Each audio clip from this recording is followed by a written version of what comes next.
पालिका के लिए चुनाव प्रचार आज शाम को 5:30 बजे से बंद होने वाला है।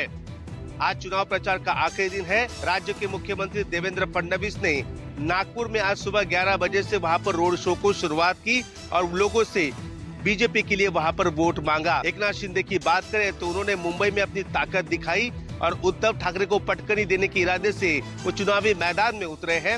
उन्होंने आज एक लंबा रोड शो मुंबई के कई इलाकों में किया। इसके अलावा अजित पवार जो भारतीय जनता पार्टी के सामने चुनाव लड़ रहे हैं पुणे और पिंपरी चिंचवड़ में, लेकिन चाचा का साथ उनको मिला है। उन्होंने भी आज पुणे में सुबह से ही रोड शो किया।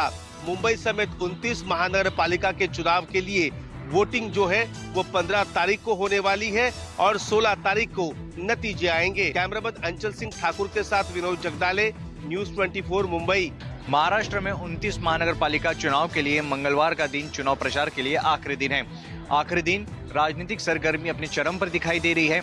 जहां एक तरफ प्रमुख नेताओं ने चुनाव प्रचार के लिए अपनी पूरी ताकत झोंक दी है, तो वहीं कुछ जगहों पर चुनावी माहौल ने हिंसक रूप ले लिया। कल्याण डोंबिवली महानगर पालिका चुनाव में भारतीय जनता पार्टी और एकनाथ शिंदे की शिवसेना आमतौर पर गठबंधन में चुनाव लड़ रहे हैं, लेकिन डोंबिवली के पैनल क्रमांक 29 में यह गठबंधन टूटता नजर आया। इस पैनल में भाजपा के 4 उम्मीदवारों के सामने शिंदे गुट की शिवसेना के 4 उम्मीदवार चुनावी मैदान में सीधे आमने सामने हैं। यही वजह है कि इस इलाके में पिछले कई दिनों से दोनों दलों के कार्यकर्ताओं के बीच में तनावपूर्ण माहौल बना हुआ है। इस तनाव ने सोमवार देर रात हिंसक झड़प ले ली। इस हिंसक झड़प में दोनों तरफ के लोगों को काफी गंभीर चोटें आई है और इलाज के लिए उन्हें अस्पताल में भर्ती कराया गया है। पुलिस ने इस मामले की जांच शुरू कर दी है। इस मामले में अब तक 4 लोगों को गिरफ्तार किया है, तो वहीं चुनाव आयोग भी इस घटना को लेकर काफी सक्रिय हो चुका है।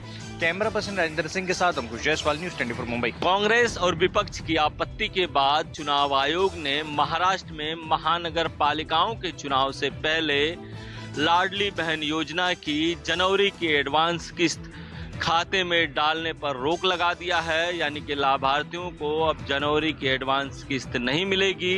हालांकि दिसंबर की किस्त सरकार उनके खाते में डाल सकती है। पहले ऐसी खबर थी कि सरकार दिसंबर और जनवरी की किस्त 14 जनवरी को महिलाओं के खाते में डालेगी और 15 जनवरी को ही 29 महानगर पालिकाओं के चुनाव होने। लाभार्थियों की संख्या की बात करें तो महाराष्ट्र में इस समय 2 करोड़ 30 लाख महिला लाडली बहन योजना की लाभार्थी हैं और अभी तक दिसंबर की किस्त उनके खाते में नहीं आई है। अब दिसंबर की किस्त सरकार डाल सकती है, लेकिन उसके लिए भी सिर्फ कुछ ही घंटे बचे हैं। मैं अंचल के साथ इंद्रजीत सिंह, न्यूज़ 24 मुंबई। 20 जनवरी को बीजेपी को नया राष्ट्रीय अध्यक्ष मिल जाएगा। औपचारिक चुनावी प्रक्रिया कंप्लीट हो जाएगी। 19 तारीख को नितिन नवीन जो कि कार्यकारी अध्यक्ष हैं चुनाव के लिए नामांकन दाखिल करेंगे और उसके बाद 20 तारीख को औपचारिक चुनावी प्रक्रिया पूरी होने के साथ ही उनको राष्ट्रीय अध्यक्ष घोषित कर दिया जाएगा। 46 साल से के उम्र के हैं नितिन नवीन और वो रिप्लेस करेंगे जेपी नड्डा को, जो कि सबसे लंबे समय तक पार्टी को अध्यक्ष के रूप में सेवा देने वाले नेता के तौर पे जाने जाएंगे। 6 साल का लगभग कार्यकाल जेपी नड्डा पूरा करने वाले हैं 20 जनवरी को और उसी दिन नितिन नवीन की ताजपोशी होगी। मुख्य तौर पर एक ये देखा जा रहा है कि बीजेपी ने इस बार युवा चेहरे को लाकर एक मैसेज देने का प्रयास किया है कि अब संगठन में की राजनीति जो है वो भी एक अलग तरीके से होगी, क्योंकि सत्ता में भी बीजेपी है और संगठन में युवा को लाकर ये मैसेज देने का प्रयास किया गया है। वैसे भी देखा जा रहा है कि लगातार अगर मंत्रिमंडल की भी बात कर लें, नरेंद्र मोदी के मंत्रिमंडल की, तो उसकी भी एवरेज उम्र जो है वो धीरे धीरे कम होती जा रही है। यानी कैबिनेट भी हर बदलाव के साथ युवा होती जा रही है। ऐसे में संगठन में भी युवा को कमान देना एक मैसेज देता है कि आने वाले समय में जो टीम बनेगी नितिन नवीन की 20 तारीख को जब उनकी औपचारिक ताजपोशी हो जाएगी, उसके बाद उसमें युवाओं को अच्छा खासा स्थान मिलेगा। यानी बीजेपी नितिन नवीन के जरिए सिर्फ चेहरा नहीं बदल रही, बट पार्टी के और संगठन के राजनीति करने के तरीके को भी बदलने का प्रयास कर रही है। कैमरामैन संजय के साथ कुमार गौरव, न्यूज़ 24 दिल्ली। मकर संक्रांति के साथ ही बिहार की सियासत की सरगर्मी तेज हो गई है। यह तय माना जा रहा है कि आगामी दिनों में बिहार की सियासत में कई बदलाव दिखाई दे सकता है। जो संकेत आ रहे हैं वह कहीं न कहीं कांग्रेस के साथ साथ उपेंद्र कुशवाहा को भी परेशान कर सकता है। सबसे पहले बात कांग्रेस की करते हैं। कांग्रेस के 6 विधायक हैं। कल प्रदेश कार्यालय यानी सदाकत आश्रम में चूरा दही का भोज का आयोजन किया गया था, लेकिन इस आयोजन में कांग्रेस के 6 में से कोई भी विधायक नहीं पहुंचा। निश्चित रूप से काफी दिनों से यह अटकलें लगाई जा रही है कि कांग्रेस के जो विधायक हैं वह जदयू के संपर्क में हैं और जदयू ने भी उनके लिए दरवाजे खोल दिए हैं। गोरखपुर महोत्सव के दौरान जब भोजपुरी स्टार पवन सिंह की लाइव परफॉर्मेंस चल रही थी, उस वक्त अफरा तफरी का माहौल हो गया। मंच पर पवन सिंह का जन्मदिन मनाया जाने लगा। केक कटते ही भीड़ बेकाबू हो गई और पुलिस को लाठीचार्ज करना पड़ा। दरअसल कल रात गोरखपुर महोत्सव के दूसरे दिन भोजपुरी स्टार पवन सिंह का लाइव परफॉर्मेंस चल रहा था। इसी दौरान उनके जन्मदिन का केक काटा गया। मंच के सामने मौजूद हजारों की भीड़ आगे बढ़ने लगी, जिससे भगदड़ जैसे हालात बन गए। स्थिति बिगड़ती देख पुलिस को लाठीचार्ज करना पड़ा। इस दौरान कई कुर्सियां टूट गईं, लोग एक दूसरे पर गिरते हुए नजर आए। काफी देर तक वहां अफरा तफरी का माहौल रहा और कई लोग चोटिल भी हो गए। पंडाल में मौजूद महिलाओं और बच्चों को भी भारी परेशानी झेलनी पड़ी। पूरे घटनाक्रम का वीडियो अब सोशल मीडिया पर तेजी से वायरल हो रहा है, जो सुरक्षा और प्रशासनिक व्यवस्था दोनों पर सवाल खड़े कर रहा है। 11 जनवरी से शुरू हुए 3 दिवसीय गोरखपुर महोत्सव का आज अंतिम दिन है। आज रात मुख्यमंत्री योगी आदित्यनाथ भी इस महोत्सव में शामिल होंगे। कैमरा पर्सन धर्मेंद्र कुमार साहू के साथ मानस श्रीवास्तव, लखनऊ, न्यूज़ 24। पंजाब और हरियाणा में कोल्ड वेव ने दस्तक दे दी है और ये कोल्ड वेव ने शिमला और मंसूरी को भी मात दे दिया, क्योंकि पंजाब के यदि बठिंडा की बात की जाए तो बठिंडा में 0.6 डिग्री तक जो तापमान है वो जा पहुंचा है और लगातार गिरता चला जा रहा है। और इसी के साथ ही पंजाब और हरियाणा के कई जिलों में घनी धुंध ने अपनी चपेट में लिया हुआ है और पूरी जो कोल्ड वेव है अपने शुमार के ऊपर भी है और लोगों का घरों से निकलना भी मुश्किल हो चुका है। यदि मौसम विभाग की माना जाए तो मौसम विभाग द्वारा भी रेड अलर्ट जारी कर दिया गया है। आज से लेके 17 तारीख तक अलर्ट रहेगा, लेकिन आज के दिन के लिए अलर्ट है।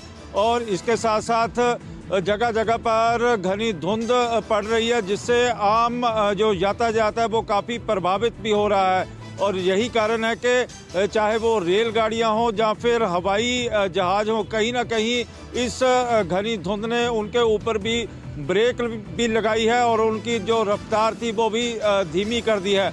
और यदि मौसम विभाग की माना जाए तो मौसम विभाग द्वारा इसी तरह का जो हाल है वो 17 तारीख तक रहने की संभावना बताई है, लेकिन रेड अलर्ट आज के लिए ही जारी किया गया है, क्योंकि आज लोहड़ी का त्यौहार भी है और आज बेतहाशा सर्दी भी पड़ने की पूरी संभावना है और जो तापमान होगा वो देर रात तक गिरता चला जाएगा। कैमरामैन गंभीर सिंह राणा के साथ विशाल इंग्लिश, न्यूज़ 24, चंडीगढ़।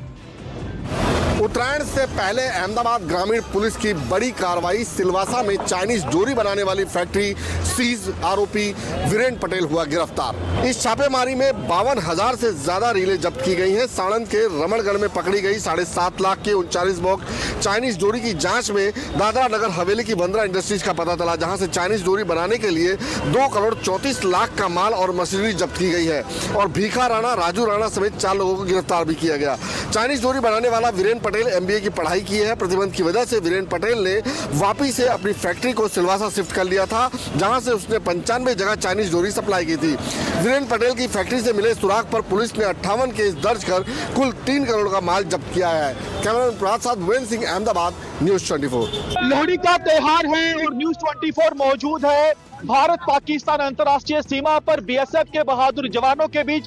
तस्वीरों में आप देखिए कि लोहड़ी का पर्व जो है BSF के जवान और ऑफिसर जो है बेहद ज्यादा खुशी के साथ मना रहे हैं।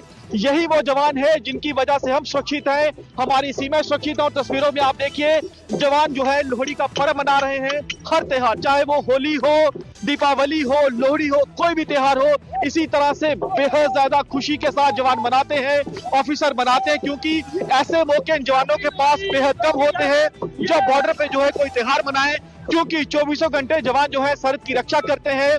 और आपको बता दें कि जब ऐसे मौके आते हैं सेलिब्रेशन के, उस पल को जवान आप देखिए कि कैसे खुशी से जीते हैं। आप देखिए तस्वीरों में बेहद ज्यादा कुछ यहाँ पर जितने भी जवान है, ये देखिए यहाँ पर जो महिला जवान भी है वो भी है। साहब, कितनी खुशी है लोहड़ी बॉर्डर पर आप लोग मना रहे हैं? बहुत खुशी है, हमें इसकी कोई हम तुलना नहीं कर सकते।